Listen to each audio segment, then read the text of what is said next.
পিছনে ফিরে 3বার তাকায়ে এরকম মাথাটা নাড়ালো, মুখে আর কিছু বলে যায়নি। ওদের স্কুলের বারান্দায় দাঁড়ায় আমাকে টাটা দেয়, আম্মু টাটা, তুমি যাও, ভাইয়া আসো না বাসায়, তুমি বাসায় চলে যাও।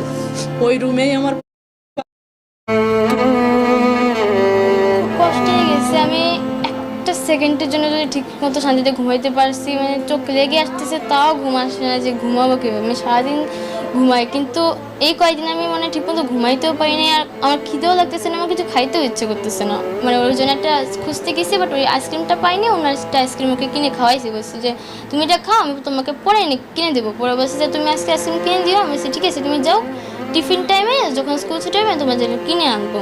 তো ক্যান্টিন থেকে আসার পর টাকা নিতে গেছি, তখনই কাহিনী করছে, যার কারণে আমি ওকে ওর আইসক্রিম খাওয়াইতে পারি না। বোন হারানো কষ্ট তো বোনই বুঝে। আমি রাস্তা যাচ্ছিলাম, আমার কান্না করতে করতে আমি জানি আমার জীবনে ব্যর্থতা, আমি ওর আইসক্রিম খাওয়াইতে পারিনি, ওকে বাঁচাইতেও পারিনি, আর ব্যাপারে কোনো কিছু জানতেও পারিনি।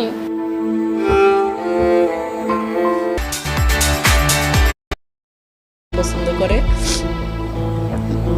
ওই ফোনটা, ও ইংলিশ গান, তারপরে টেডি বিয়ার এইগুলো দেখে আর কি, পুতুলের কার্টুনের এইগুলো কার্টুন দেখেও ওইগুলো দেখতেছিল। দেখে ওই যে রুমে ওরা ঘুমায় ওই রুমে সোফার উপরে বসে বসে ফোনটা দেখেও দেখতেছিল। পরে আমি বলছি আম্মু ঘুমায় যাও, সকালবেলা তো তোমার স্কুল আছে, সকালবেলা তো তোমার স্কুল আছে, তুমি ঘুমাই যাও এখন, আমি তোমাকে ডাইকে উঠাবানি। পরে বলতেছি আম্মু আমি কিন্তু সকাল সকাল তুমি 6টা বাজে আমাকে ডেকে উঠাবা।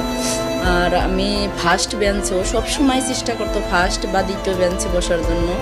ও আমার খুব লক্ষ্মী মেয়ে রাইসমণি। তা আমি বলছি আম্মু ঠিক আছে, তোমাদের তো ঘুম কম হয়, 6টা বাজে না, আমি একটু পরেই তোমাকে ডাকবো, কিন্তু তুমি তাড়াতাড়িতেই স্কুলে যাবা।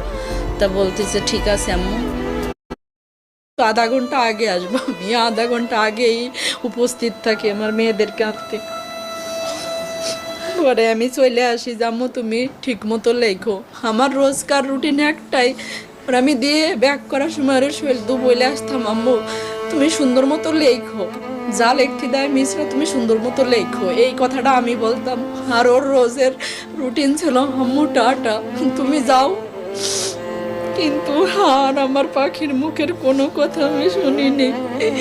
ওদিন যাওয়ার সময়ও কিছুই বলে যায়নি। ওদিন ওর আব্বুর সঙ্গে ও সকালবেলায় স্কুলে গিয়েছিল, ওদিন আর আমি যাইনি। সেখানে গিয়ে আমরা দুইজনে পাগলের মতো খুঁজি আমার মেয়েকে। যখন দাও দাও করে ওই রুমে আগুন জ্বলতেছিল, আমি দেখি আমার কলেজেটা উড়ে গেছে জোরে। ওই রুমে আমার পাখি বসে থাকে, ওই রুমেই আমার পাখি লেখাপড়া করে, না জানি আমার পাখি কোথায় আছে। তখন একটা পুলিশ আমার সামনে এসে ধর, আপু এখানে যাওয়া যাবে না, এখানে যাওয়া যাবে না, হাজারো মানুষ লাশ হয়ে গেছে, এখানে আপনি গেলে বিপদ ঘটবে। কিন্তু আমি তো মা, আমার আত্মায় মানাই নেই। আমি তাকে 2 হাত দিয়ে ঢেক্কা মেরে নিচেই ফেলে দিছিলাম, আর বলছিলাম ভাইয়া তুমি আমাকে মাফ করে দাও, আজকে আমার পাখি কোথায় আছে, আমি আমার পাখিকে খুঁজে নি, আমার পাখিকে তো আমি আর পাচ্ছি না।